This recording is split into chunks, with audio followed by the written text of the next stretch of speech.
Le sujet d'aujourd'hui, une étrange épidémie qui s'est passée au lycée Paul Guérin à Niort. Revenons sur cette affaire. Mon rôle est d'accueillir et d'accompagner ou d'organiser les urgences et de soigner les élèves, mais aussi d'agir en cas de maladie transmissible, comme ce que nous avons vécu ce jour-là.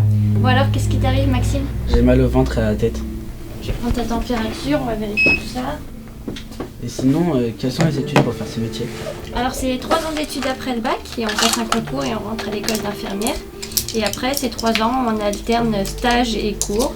Et puis on finit en rendant un mémoire sur le sujet qu'on veut. Puis après, on peut travailler en service de psychiatrie, hospitalier, en milieu scolaire, à la prison par exemple.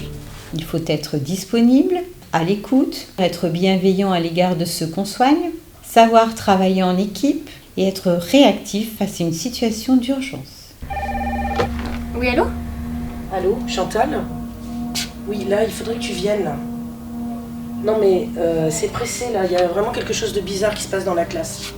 Ce jour-là, je me suis dit, il y a vraiment un gros problème. Je veux bien croire que mes cours soient soporifiques, mais au point à ce qu'ils s'endorment tous comme ça, sans pouvoir les réveiller, je me suis dit, une seule solution. Il faut que j'appelle l'infirmière.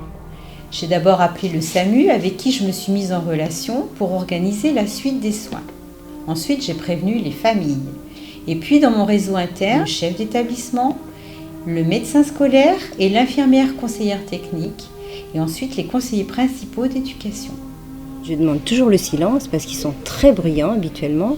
Et puis ce jour-là, bizarrement, silence très très inhabituel.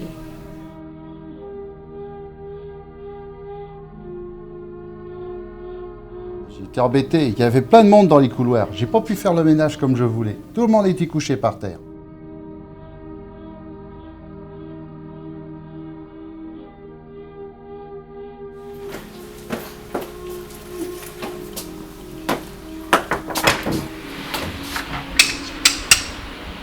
Ouais, moi je faisais mes expériences sur les ultrasons avec mon nouveau tachomètre qui marche super bien.